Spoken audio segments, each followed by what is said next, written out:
नमस्कार। Health related learning video में फिर से आज आपका स्वागत है। आज मैं आपको ऐसी जानकारी देने वाला हूं जिसके बारे में आप पूरे YouTube में छानते बैठोगे, आपको ये जानकारी कहीं भी देखने को नहीं मिलेगी। और ये जानकारी है आपको डायबिटीज़ होने के बाद, तो आपको सभी लोग बता देते हैं कि आपको डायबिटीज़ हो गई या आप प्री डायबिटिक कंडीशन में आ चुके हो। लेकिन दोस्तों, आज के इस वीडियो में, आज आप अगर इस पूरे वीडियो को ध्यान से सुनेंगे, समझने की कोशिश करेंगे, तो वहाँ पर इस बात की जानकारी भी आपको हो जाएगी कि डायबिटीज़ जिस दिन आपको मालूम पड़ती है उस दिन डायबिटीज़ नहीं होती है। ये डायबिटीज़ दसों साल पहले से आपके बॉडी में शुरू हो जाती है, जिसका मैकेनिज्म बॉडी में दसों साल से काम करना चालू कर देता है। और वो किस तरह से बढ़ती है उसके बारे में आज हम एक एक पॉइंट टू पॉइंट आपको एक्सप्लेन करेंगे।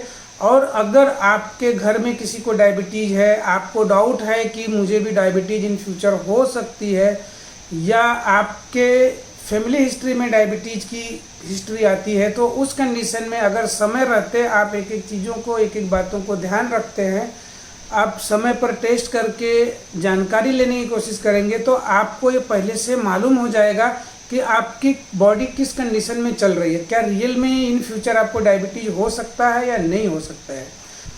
क्योंकि डायबिटीज़ होने के बाद की जब बात आती है ना, तो वहाँ पर केवल और केवल लाइफ टाइम लोग मैनेज करते हैं, एडजस्ट करते हैं, सफ़र करते हैं, झेलते रहते हैं किसी न किसी तरीके से। लेकिन अगर समय रहते, अगर वो जागरूक हो जाते हैं, और इसी क्रम में मैं लोगों को एजुकेट करने की कोशिश करते रहता हूँ कि भाई समय समय पर आप एक एक चीज़ों की जानकारी लीजिए और उसके हिसाब से लाइफ में चलने की कोशिश कीजिए, तो आप बीमारियों से बच सकते हैं। डायबिटीज़ आपको होगी ही नहीं, और हो भी गई तो वो भी ठीक हो जाएगी। तो यहाँ पर ये सबसे इम्पोर्टेंट बात हम आपको बताना चाहेंगे कि डायबिटीज आपके बॉडी में 10 साल पहले से शुरू होती है, जिसे हम मैथमेटिक्स ऑफ डायबिटीज का नाम देते हैं। इस मैथमेटिक्स को जब आप समझ जाएंगे, उस कंडीशन में पूरी बात आगे भी आपको बड़े आसानी से समझ में आने लगेगी। क्योंकि क्या होता है, जब आप पूरी बातों को, पूरे सिस्टम को, बॉडी की केमिस्ट्री को, मतलब साइंस को अच्छे से नहीं समझोगे ना, तो आपके लिए कुछ भी बोलना किसी काम का नहीं। और उसको समझ करके जब आप चलेंगे तो आपके लिए ये काफी बेनिफिशियल हो सकता है। तो अब यहाँ पर हम चलते हैं कि मान लीजिए कि आज के समय में आपकी एज जो भी हो, 35 से 40 के आसपास में, और आपको मालूम पड़ा कि आज हमें डायबिटीज हो गई, तो उस बात को समझने के लिए पीछे हम 10 साल पहले चलते हैं।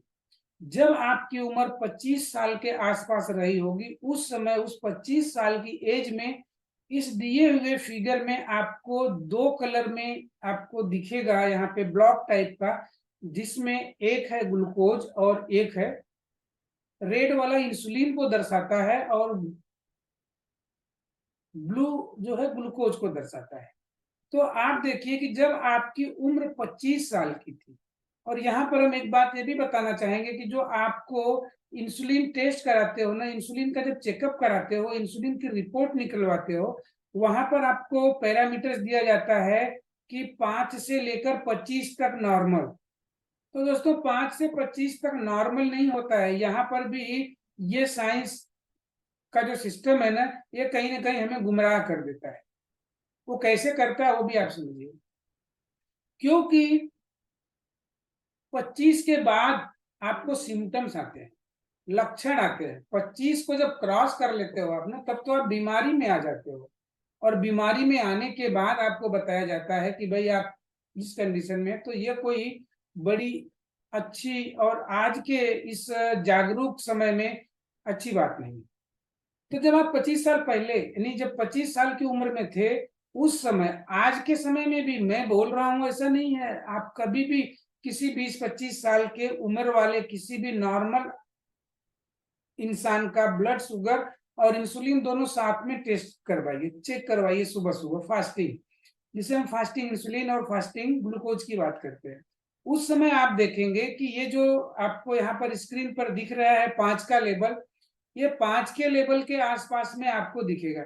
मतलब ग्लूकोज जो फास्टिंग लेवल है, ये फास्टिंग लेवल 100 के आसपास रहेगा, और इंसुलिन का लेवल 5 के आसपास। एक नॉर्मल आदमी का अगर आप चेक करेंगे, नॉर्मल इंसान का जब आप ब्लड शुगर चेक करेंगे और उसी समय फास्टिंग इंसुलिन भी चेक करेंगे जब वो 25 साल के आसपास में होगा। होता क्या है कि कार्बोहाइड्रेट का हाई इंटेक होने की वजह से धीरे धीरे उतने ही ग्लूकोज को, यहां देख रहे हैं ग्लूकोज का लेवल वहां पर भी 100 ही है। जब आप फास्टिंग ब्लड शुगर चेक करोगे उसके 5 साल के बाद, 4 साल के बाद, 28-30 साल की उम्र में उसी इंसान का, उस समय उस इंसान का ब्लड शुगर नॉर्मल दिखेगा, 100 दिखेगा, लेकिन चूंकि उसका इंटेक ज्यादा है, जिसे हम और भी वीडियो में बना करके दिए हुए हैं आपको, अगर वीडियो देखोगे तो आपको समझ में आएगा। तो मतलब हाइपर इंसुलिनिक कंडीशन में बॉडी रहने लगी, मतलब उस समय जो भी उसके अंदर कार्बोहाइड्रेट का इंटेक हो रहा था उसको यूटिलाइज करने के लिए, उसको ब्लड सेल्स तक पहुंचाने के लिए 5 यूनिट इंसुलिन से काम चल जाता था। लेकिन जैसे उम्र बढ़ने लगी, ग्लूकोज का इंटेक हमारा ज्यादा था, कार्बोहाइड्रेट का इंटेक ज्यादा होने की वजह से बॉडी को, पैंक्रियाज को ज्यादा इंसुलिन बनाना पड़ने लगा। उस समय बॉडी में इंसुलिन का लेवल ज्यादा रहने लगता है। अभी आप डायबिटिक फेज में नहीं गए हो, आप जब ब्लड शुगर चेक करोगे, क्योंकि होता क्या है कि उस समय तो चेक भी किया जाता है केवल और केवल ब्लड शुगर, और ब्लड शुगर चेक करने के बाद आपको रीडिंग आती है बिलो 100, देन डॉक्टर से you are the absolutely normal, you are the healthy person. But insulin का लेवल वहां पर चेक नहीं किया जाता है, जबकि ये मियाँ बीबी का खटपट चालू हो जाता है, इंसुलिन का लेवल बॉडी में बढ़ने लगता है।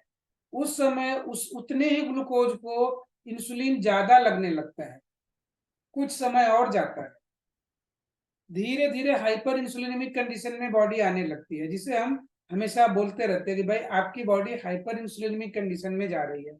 तो डायबिटीज होने से पहले सबसे पहले बॉडी में हाइपर इंसुलिनीमिया होती है, मतलब इंसुलिन का लेवल मतलब इंसुलिन का लेवल बढ़ने लगता है। और जब बढ़ा हुआ इंसुलिन रहता है तो इंसुलिन एक मेटाबॉलिक हार्मोन है, यह एक ग्रोथ हार्मोन है, ये बॉडी में ग्रोथ भी करेगा, ये अनलिमिटेड भी ग्रोथ कर सकता है। इसके अलावा आपके बॉडी को, आपके बॉडी का वजन बढ़ने लगता है, आप ओबेसिटी की कंडीशन में आने लगते हैं। और अक्सर देखने को मिलता है 80% लोगों को पहले मोटे होते हैं, वजन बढ़ता है और बाद में डायबिटीज होती है। लोग बोलते भी हैं कि भाई ये तो संपन्नता वाली बीमारी है, ये बीमारी अगर डायबिटीज किसी को होती है तो ये मतलब उन लोगों को होती है जो बड़े रईस और संपन्न हुआ करते हैं। तो मतलब आज के डेट में तो हर कोई एकदम आलसी जीवन जी रहा है, एकदम क्या बोलते हैं, मतलब इस तरह का जीवन जी रहा है, एक्सरसाइज कोई करता नहीं है, काम करता नहीं है, और खाने की बात तो ऐसी है कि संपन्नता की बात जैसे बढ़ते जाती है, हम और मजे से खाते हैं और ज्यादा खाते हैं, और वो ज्यादा खाने का मतलब होता है कि बॉडी में इंसुलिन लेवल को बढ़ा लेते हैं। इंसुलिन का लेवल बढ़ने लगता है, हम 30-32 साल, 35 साल, कोई भी एज में धीरे धीरे बढ़ने लगते हैं।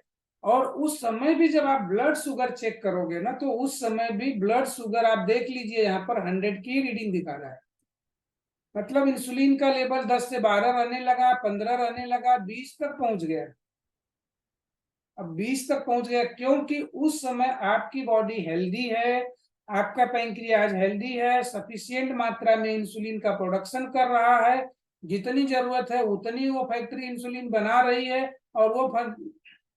और वो इंसुलिन आकर के अपनी गुंडागर्दी दिखाती है और ग्लूकोज को सेल्स में डाल देती है, और उस समय आपका शुगर लेवल नॉर्मल रहता है। मतलब आप अभी तक डायबिटिक फेज में नहीं आए हो।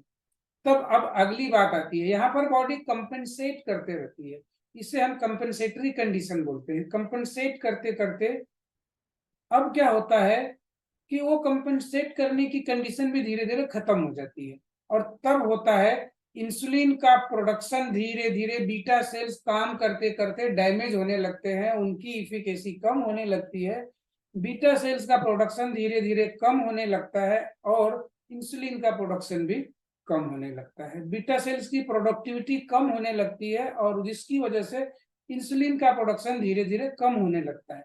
अब इंसुलिन का प्रोडक्शन कम हो गया, उधर हमने इंसुलिन रेजिस्टेंस बताया था आपको। इंसुलिन रेजिस्टेंस मतलब सेल्स और इंसुलिन के बीच में प्रतिरोध पैदा हो जाना, जिसकी वजह से ज्यादा इंसुलिन होते हुए भी वो ब्लड से सेल्स में ग्लूकोज को नहीं डाल पा रही है। मतलब ये मियाँ बीबी का झगड़ा बढ़ते जा रहा है। और अब पैंक्रियाज भी धीरे धीरे उसके कुछ बीटा सेल्स डैमेज होने लग रहे हैं और उसकी जो प्रोडक्टिविटी है, इंसुलिन बनाने की जो क्षमता है, वो धीरे धीरे कम होने लगती है। अब यहाँ पर आप देखिए इस चौथे फिगर में इंसुलिन का लेवल भी अब कम हो गया और धीरे धीरे ग्लूकोज का लेवल बढ़ गया। मतलब आप 110 से धीरे धीरे अब 110 की तरफ जाने लगे। अब उस समय जब आप चेक कराते हो तब आपका डॉक्टर आपको सलाह देता है, ओ आप तो अब प्री डायबिटिक कंडीशन में आ चुके हो, जबकि आपने पैंक्रियाज को डैमेज करना, मतलब पैंक्रियाज को भस्म करना चालू कर दिया है। पैंक्रियाज जलने लगा, वो अपनी डैमेज होने लगा। अब आपको बताया जाता है कि भाई साहब थोड़ा सा कंट्रोल कर लीजिए, नहीं तो आपको कल डायबिटीज हो जाएगी। भाई साहब प्री डायबिटिक में आ गए तो मतलब अब बचा नहीं है, पैंक्रियाज तो आपका स्वाहा होना चालू हो चुका है। उस समय भी आप कंट्रोल नहीं करते हो, ना ही आपको जानकारी रहती है, ना ही आपको उस तरह का नॉलेज दिया जाता है। और उस समय में आप थोड़े बहुत अपने आप को तसल्ली देने के लिए, अरे वाह कल से मैं एक्सरसाइज करूंगा और कुछ शुगर वगैरह कम कर दूंगा, बस फिर तो कोई दिक्कत नहीं है, मुझे तो कोई दिक्कत नहीं है, अभी तो ये मालूम पड़ा थोड़ा थोड़ा बड़ा है। तो दोस्तों ऐसी बात नहीं है, उस समय तक आप ट्रैप में आ चुके हो और उस ट्रैप से बाहर आने के लिए ही तो हम काम कर रहे हैं कि आप उस ट्रैप से बाहर आओ। और यहाँ पर आप देखेंगे कि जब जब आपको प्री डायबिटिक बताया जाता है, आप नीचे देखिए मैंने डाला है यहाँ पर, प्री डायबिटिक तो आप उसके पहले ही हो चुके थे। जैसे ही आपका इंसुलिन लेवल 5 से ऊपर जाने लगा, आप प्री डायबिटिक कंडीशन में आ गए। तो मेरा बताने का यहाँ मीनिंग ये है कि आप समय रहते ग्लूकोज न चेक करवा करके आप सबसे पहले इंसुलिन चेक करवाइए। फास्टिंग इंसुलिन का लेवल अगर आपका 5 से हायर की तरफ जैसे बढ़ने लगा, आपको इस बात की जानकारी, इस बात पे अलर्ट होना चाहिए कि अब मैं प्री डायबिटिक स्टेज में जाने लगा हूँ। तो प्री डायबिटिक आप 5 साल 8 साल 10 साल पहले ही हो गए, जबकि ये जानकारी के अभाव में, और अधिक से अधिक मैं ये भी बोल सकता हूँ कि आपको जो तथाकथित आप जहाँ पर ट्रीटमेंट भी लेते हैं, शायद उन्हें भी इसकी जानकारी नहीं रहती है, और वो आपको क्यों बताएंगे। तो ये सब बातें हैं। और इस कंडीशन में अब आप जब यहाँ पे जब आपको प्री डायबिटिक बोला जाता है, उस समय मेरे हिसाब से चैलेंज के साथ में you are the diabetic, real diabetic आप हो चुके हो। प्री डायबिटिक है ही नहीं, प्री डायबिटिक की बात ही नहीं है। अब जब आपको ये बताया जाता है कि आप डायबिटिक कंडीशन में हो गए, उसको मैं बोलता हूँ क्रोनिक डायबिटीज। मतलब आप उस समय क्रोनिक डायबिटीज की कंडीशन में आ गए, वहां पर इंसुलिन का प्रोडक्शन देखिए, रेड वाला इंसुलिन ये नीचे आ गया, मतलब अब इंसुलिन लो हो गया, शुगर और हाई जाने लगा, मतलब पैंक्रियाज की कैपेसिटी और धीरे धीरे कम हो गई। अब आपको गोली इंसुलिन ये सब पे जाने की कंडीशन आ जाती है। तो दोस्तों इस मैथमेटिक्स को जब आप समझेंगे ना, तो ये बात आपको क्लियर हो जाएगी कि डायबिटीज एक दिन में नहीं होती है, 10 साल में होती है, जिसे हम 10 साल में पैदा करते हैं। और उसे जब ठीक करने की बात आती है तो हम सोचते हैं 2 मिनट में कोई जादू हो जाए। 2 मिनट में जादू नहीं होता है दोस्तों, लेकिन मैं ये बोल सकता हूँ कि मैं आपको ऐसा जादू और ऐसा मंत्र दे सकता हूँ कि जिंदगी भर आप अपने आप को मेंटेन कर सकते हो। अगर आप प्री डायबिटिक हो तो डायबिटिक मोड में कभी जाओगे ही नहीं, आप कंप्लीट ठीक हो जाओगे। और डायबिटिक मोड में जा भी चुके हो तो वहाँ पर भी आप अपने आप को एडजस्ट कर सकते हो, अपने आप को कंपेंसेट कर सकते हो, मतलब अपने आप को मैनेज कर सकते हो, ब्लड शुगर लेवल को कंट्रोल कर सकते हो, और भी जो दूसरे इससे कॉम्प्लिकेशंस होने वाले हैं और भी जो दूसरी तकलीफ़ें होने वाली हैं उससे अपने आप को आप बचा सकते हैं, क्योंकि यही एक सोल्यूशन है। और जब आप बचाने की कोशिश करेंगे अपने आप को तो आपका बहुत कुछ बचेगा। तो दोस्तों इसलिए हम एक एक वीडियो के माध्यम से आपको जानकार और जागरूक करने की कोशिश करते हैं। यही हमारा मिशन भी है कि लोग जानकार बने, लोग जागरूक हों, डायबिटीज़ जैसी बीमारी से बचें। आज के समय में जहाँ भी देखो अधिकतर लोगों को डायबिटीज़ की कंडीशन देखने को मिल रही है। और दोस्तों डायबिटीज़ एक ऐसी बीमारी है ना कि अकेले नहीं आती है, ये जब भी आती है ना अपने और भी सभी रिश्तेदारों को बटोर कर लाती है, बुला कर लाती है। और उसके रिश्तेदार कौन है? ओबेसिटी, ब्लड प्रेशर, कोलेस्ट्रॉल का बढ़ना, हार्ट अटैक, किडनी डिसीज, आई डैमेज, मतलब जिसे बोलते हैं न्यूरोपैथी, मतलब न्यूरोपैथी डेवलप होती है। न्यूरोपैथी अगर आँख की हो गई तो आँख में प्रॉब्लम हो जाएगा, अंधे हो जाएंगे। किडनी में न्यूरोपैथी डेवलप हो गई तो किडनी डैमेज हो जाती है। पैरों में हो गई, पैरों में शून्यपना हो जाता है, पैर काटने की कंडीशन आती है, एम्पुटेशन की कंडीशन बन जाती है। तो दोस्तों ये जो डायबिटीज़ है ना, ये इतने सारे इसके रिश्तेदार हैं, वो सबको एक एक करके बुलाते तो ये जो डायबिटीज़ की कंडीशन है ना, ये जो डायबिटीज़ है ना, ये अपने सभी रिश्तेदारों को एक एक करके 1 बाय 1 बुलाते रहती है। और जो भी रिश्तेदार आ जाते हैं ना, वो परमानेंट हो जाते हैं, वो कभी वापस जाने का सोचते ही नहीं है। सोचने की तो बात दूर है, वो जाते ही नहीं और आपके साथ साथ आपको लेकर जाते हैं। तो दोस्तों आप खाने के सिस्टम को, फूड को जिस तरह से मैं एज ए डाइट के रूप में यूज करने की सलाह देता हूँ, उस फूड के सिस्टम को आप समझ जाएंगे तो फूड को आप अगर तरीके से सिस्टम से यूज करने लगेंगे, खाने लगेंगे, तो आपकी लाइफ लंबी हो सकती है, आप कॉम्प्लिकेशन से बच सकते हैं।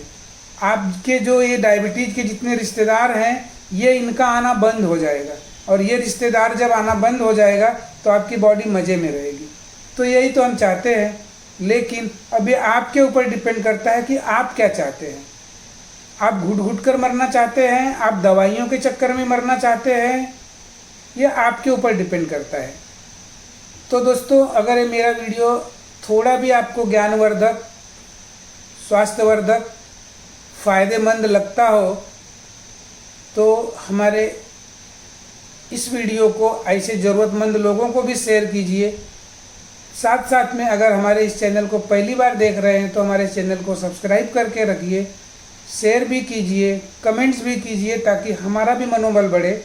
और हम हर वीडियो में भी आपको बताते रहते हैं कि हम एक सीरीज तैयार कर रहे हैं, एजुकेशन सीरीज, जिसमें आपको स्टेप बाय स्टेप, जैसे एक बुक होती है, बुक के एक एक चैप्टर्स होते हैं, उस चैप्टर वाइज में एक एक पॉइंट्स को आपको एक्सप्लेन करूंगा आगे के समय में, और वो एक एक वीडियो आपको मिलते रहेगी। और उस वीडियो के माध्यम से आप 1 बाय 1 स्टेप बाय स्टेप अगर आप सीखने की कोशिश करते हैं तो आप अपने बॉडी के डॉक्टर हो जाएंगे, आप डायबिटीज़ के डॉक्टर खुद हो जाएंगे, आप डायबिटीज़ को मैनेज खुद करने लगेंगे। उसके अलावा भी अगर आपको किसी प्रकार की कोई दिक्कतें, कुछ कन्फ्यूजन कुछ रहे, तो आप मुझसे डाइट से रिलेटेड सलाह ले सकते हैं।